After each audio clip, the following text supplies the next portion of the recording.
काफ़ी trader intraday में options में ट्रेड करते हैं, कुछ निफ्टी के ऑप्शंस को फॉलो करते हैं, कुछ बैंक निफ्टी के ऑप्शंस को फॉलो करते हैं। और इंट्राडे में ट्रेड करने के लिए वो कुछ ना कुछ सेटअप क्रिएट करते हैं कि भाई मैं टेक्निकल को फॉलो करके कॉल ऑप्शन खरीदूंगा या पुट ऑप्शन खरीदूंगा। डब्लू पैटर्न बना तो मैं कॉल खरीद लूँगा, एम पैटर्न बना तो मैं पुट खरीद लूँगा, रेजिस्टेंस ब्रेक हुआ तो यहाँ मैं कॉल खरीद लूँगा, स्विंग लो ब्रेक हुआ तो मैं यहाँ पुट खरीद लूँगा, डोजी बना तो XYZ जो भी 50 तरीके के यहाँ पैटर्न होते हैं और किसी ना किसी पैटर्न को वो फॉलो करते हैं। अब पैटर्न तो यहाँ पर उन्होंने फॉलो करा, लेकिन ओवरऑल जो रिजल्ट है वो इतने फेवर में उनको नहीं दिख रहे। तो यहाँ पर उसका सबसे बड़ा कारण ये होता है, हम यहाँ किसी भी पैटर्न को फॉलो करें, कोई सा भी सेटअप क्रिएट करें, वो 100% सही नहीं होता।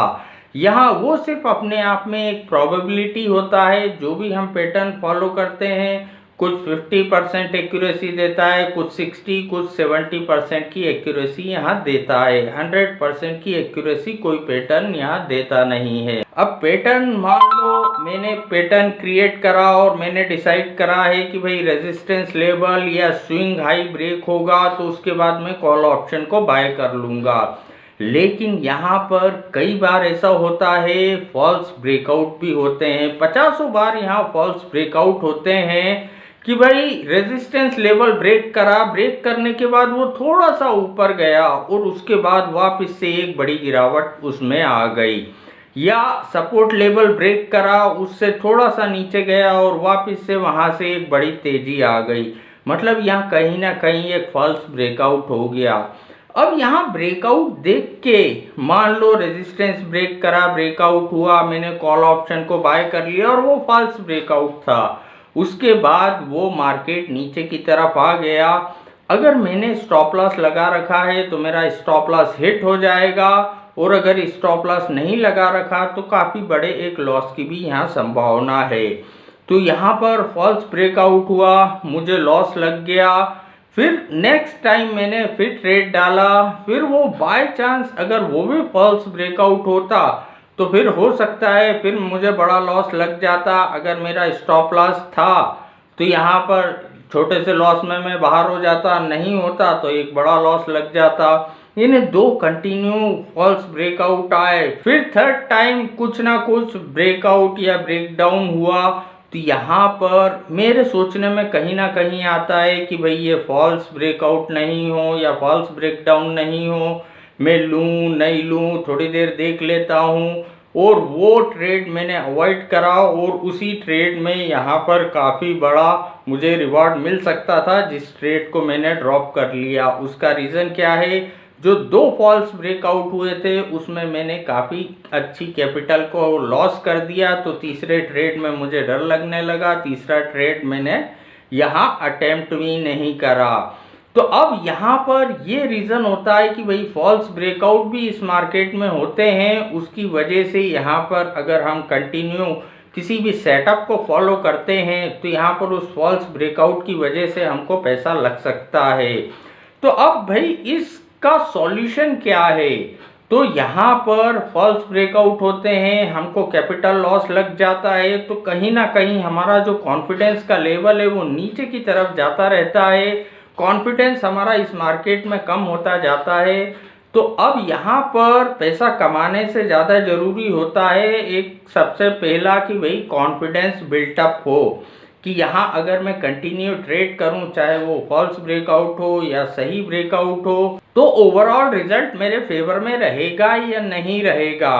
तो यहाँ पर इसको हमको चेक करना चाहिए पहले कि एक नॉमिनल चार्ज में ये चीज़ें चेक हो जाएं। तो यहाँ पर काफ़ी लोग कहते हैं भाई पेपर ट्रेड करो, पेपर ट्रेडिंग करो, उससे इस चीज़ को चेक करो। लेकिन पेपर ट्रेडिंग करने में ये होता है कि हम उस प्रेशर को फील ही नहीं कर पाते। हमारा कैपिटल तो यहाँ लगा है नहीं 1 रुपया भी मार्केट में, तो यहाँ पर हम उसको फील ही नहीं कर पाते मार्केट के उतार चढ़ाव को, क्योंकि हमारा पैसा तो यहाँ लगा है नहीं। तो अब यहाँ पर हम किस तरीके से एक ट्रेड भी करें, यहाँ पर हमारे सेटअप को फॉलो करते हुए, कम से कम रिस्क लेते हुए यहाँ पर और जब अगर हमको लगे कि नहीं यार कंटिन्यू ओवरऑल रिजल्ट मेरे फेवर में आ रहा है, तब यहाँ पर हम उस सेटअप को अच्छे तरीके से बड़े पैमाने पे बड़ी क्वांटिटी में भी फॉलो कर सकते हैं। तो सबसे बेस्ट वे क्या होता है कि अगर हम इंट्राडे में सिर्फ ऑप्शंस को खरीद के ट्रेड करना चाहते हैं, कोई सा भी सेटअप हमने फॉलो कर रखा है, तो इनिशियल लेवल पे हम हैज का यूज़ करें। और जो सबसे बेटर हेज होती है टेस्टिंग के लिए, या तो हम क्रेडिट स्प्रेड हेज का यूज़ करें या डेबिट स्प्रेड हेज का यूज़ करें। मान लो स्विंग हाई ब्रेक करा यहाँ निफ्टी ने या बैंक निफ्टी ने, जिसके भी ऑप्शंस में ट्रेड करना चाहता हूँ मैं, स्विंग हाई ब्रेक करा, मुझे लगता है कि भाई कॉल ऑप्शन को ले लेना चाहिए, ये ऊपर की तरफ जाएगा। तो यहाँ पर मैंने कॉल ऑप्शन को बाय करा और उसके सामने नेक्स्ट स्ट्राइक प्राइस के कॉल ऑप्शन को राइट कर दिया। तो यहाँ क्या होगा, अगर वो फॉल्स ब्रेकआउट हुआ तो मार्केट अगर नीचे की तरफ आया तो जो ऑप्शंस मैंने खरीदे हैं उसमें नुकसान होगा, लेकिन उसके सामने एक बेच भी रखा है तो यहाँ पर उसमें मुझे प्रॉफिट होगा। एक नॉमिनल में जो थोड़ा बहुत कम ज़्यादा मैं इजीली मैं यहाँ पर बाहर निकल जाऊँगा अगर वो फॉल्स ब्रेकआउट हुआ। लेकिन अगर वो सही हुआ तो मार्केट ऊपर की तरफ जाएगा और शाम तक मुझे काफ़ी कुछ ना कुछ अच्छा दे के चला जाएगा। तो यहाँ पर जब हम इस तरीके से एक हेज का यूज़ करें, चाहे डेबिट स्प्रेड का करें चाहे क्रेडिट स्प्रेड हेज का यूज़ करें, तो अगर हमको लगेगा कि नहीं यार ओवरऑल रिजल्ट मेरे फेवर में आ रहे हैं, मैं कंटिन्यू यहाँ पर ट्रेड कर रहा हूँ, रिजल्ट मुझे मेरे फेवर में देखने को मिल रहे हैं, तो अपने आप यहाँ पर हमारा कॉन्फिडेंस बिल्टअप होगा। उसके बाद हम चाहें सिंगल पोजीशन के साथ कॉल या पुट को बाय कर सकते हैं स्टॉप लॉस लगा के। तो यहाँ पर ये एक बेस्ट वे होता है इनिशियल लेवल पे सेटअप तैयार करने के बाद ऑप्शंस में किस तरीके से हम रेगुलर वर्क कर सकते हैं।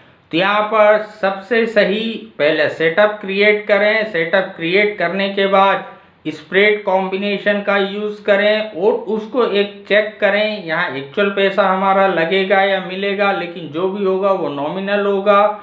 ये सिर्फ स्टार्टिंग में कॉन्फिडेंस बिल्टअप करेगा।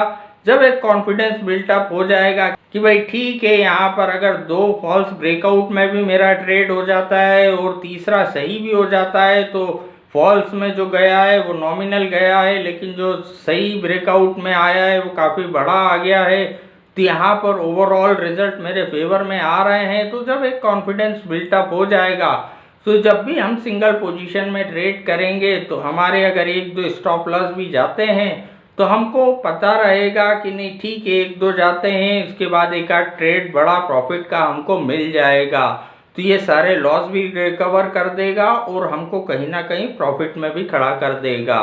और जैसा मैं ज़्यादातर वीडियो में कहता हूँ कि अगर हम एक एफ&ओ ट्रेडर हैं तो यहाँ पर हेजिंग एक बेस्ट विकल्प होता है ट्रेड करने के लिए। हेजिंग इसलिए बेस्ट होता है क्योंकि एक तो हम साइकोलॉजिकल प्रेशर के बिना यहाँ ट्रेड करते हैं। अगर हम फुल्ली कवर्ड हेजिंग पे काम करते हैं तो हमको पहले से पता रहता है कि भाई ज़्यादा से ज़्यादा मुझे कितना लग सकता है, उससे ज़्यादा कुछ लग नहीं सकता, चाहे बाज़ार में आग लग जाए। तो एक तो हम यहाँ पर साइकोलॉजिकल प्रेशर के बिना काम करते हैं और यहाँ हमारा टाइम इन्वेस्टमेंट भी कम होता है क्योंकि यहाँ हमारी फुल्ली हेजिंग कवर्ड है। तो यहाँ पर इस चैनल पे हेजिंग से रिलेटेड काफ़ी सारे कंटेंट मैंने अपलोड कर रखे हैं और यहाँ पर हेजिंग अगर आप सीखना चाहते हैं प्रॉपरली, अलग अलग कॉम्बिनेशन, कैलकुलेशन, एडजस्टमेंट, तो यहाँ मेरे कुछ पेड वीडियोस भी हैं। अगर आप उन्हें लेना चाहते हैं उसकी डिटेल जानकारी इस वीडियो के नीचे डिस्क्रिप्शन में दे रखी है और वीडियो के नीचे दिए हुए लिंक से अगर आप स्टॉक में आप अकाउंट ओपन करवाते हैं तो किसी भी वीडियो कोर्स लेने पर आपको 50% का डिस्काउंट मिलता है। तो आज के वीडियो में इतना ही। उम्मीद है ये वीडियो आपको पसंद आया हो। वीडियो अगर पसंद आया हो तो वीडियो को जाते जाते लाइक कर दीजिएगा। Thank you.